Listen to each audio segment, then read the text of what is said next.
ફરીને દિવસો આવ્યા લાઇનમાં ઊભા રહેવાના। નમસ્કાર દર્શક મિત્રો, ગુજરાત વંદનમાં આપ સૌનું સ્વાગત છે।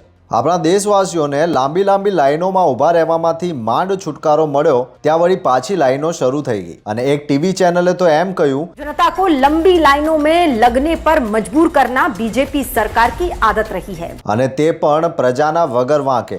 યાદ કરો નોટબંધી।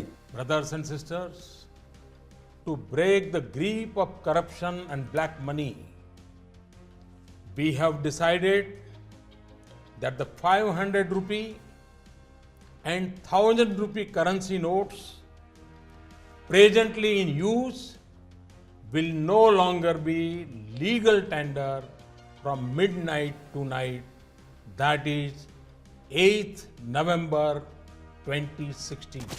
8/11/2016 50 દિવસો, હાફ સદી, અંતર મંતર જંતર મંતર અને 500,000ની નોટો છૂમંતર, ગુમનામ હે કોઈની જેમ ગુમ થઈ ગઈ। અને બાબા રે બાબા, હાય તોબા, કેટલી મોટી લાઈનો લાગતી હતી। બેંકોના દરવાજેથી લઈને બહાર ખુલ્લા મેદાનમાં ગોળ ફરતે ફરતે જ્યાં જુઓ ત્યાં, જ્યાં જ્યાં નજર મારી ફરે ની જેમ લોકો બિચારા પોતાના હાથમાં 500,000ની 2-4 નોટો લઈને જમા કરાવવા ઊભા રહેતા હતા। એક અંદાજ છે કે નોટબંધીની લાઈનોમાં આખો દિવસ તડકામાં ઊભા રહીને કમસે કમ 100 નિર્દોષ લોકો નોટબંધીની વેદી પર હોમાઈ ગયા। તો નોટબંધી બાદ હવે લાઈનો લાગી રહી છે રાંધણ ગેસ માટે, પછી લાગશે પેટ્રોલ માટે, પછી લાગશે યુરિયા ખાતર માટે, પછી લાગશે રાશનના અનાજ માટે, પછી લાગશે પાણી માટે અને જ્યાં નશાબંધી નથી તે રાજ્યોમાં દારૂની દુકાનની બહાર લાગશે દારૂ માટે। मतलब કે રોજ સવેરે ઉઠો और जाके लाइन में खड़े हो जाओ। એવું કેમ થયું? ઈરાન યુદ્ધને કારણે તેલ ગેસનો પુરવઠો અટકી પડ્યો, તેથી માલ ઓછો આવે છે।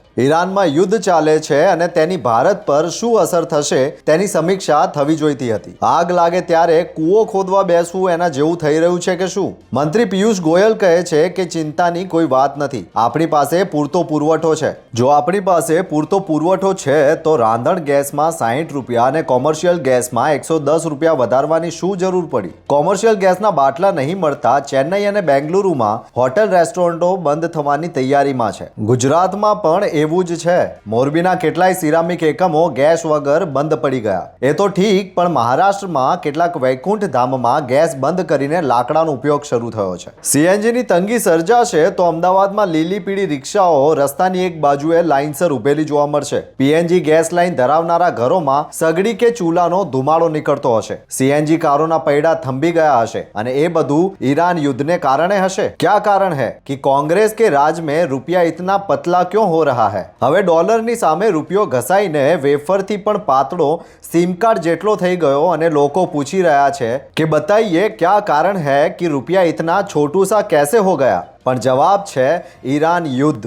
રાંધણ ગેસ માટેની લાઇનમાં ઊભા રહેનારાઓની મુલાકાતમાં એક મહિલા વેદના ઠાલવે છે કે ઓફિસમાં રજા મૂકીને ગેસનો બાટલો લેવા લાઇનમાં ઊભી છે। આવી લાઇનમાં ઊભા રહેનારાઓમાંથી એક નાગરિકની વેદના એ છે કે જો બધું ઠીકઠાક હોવાના દાવા સરકારે કર્યા તો પછી ગેસના બાટલામાં કેમ વધારો કરવો પડ્યો? અને પેટ્રોલ તથા ડીઝલના ભાવમાં વધારો નહીં થાય એની ગેરંટી કોણ આપશે? શું તેઓ ફરીથી કહેશે કે ये मोदी की गारंटी है, मोदी की? देशना माथे संकटना वादळो घेराया छे। देश जानना चाहता है कि पीयूष जी क्या यही है आपका एजेंडा? काम अपुन का बनता भाड़ में जाए जनता। चलो कोलकाता, चलो कोलकाता। धन्यवाद। તમને અમારો આ વિડીયો ગમ્યો હોય તો લાઈક, શેર અને સબસ્ક્રાઇબ કરો।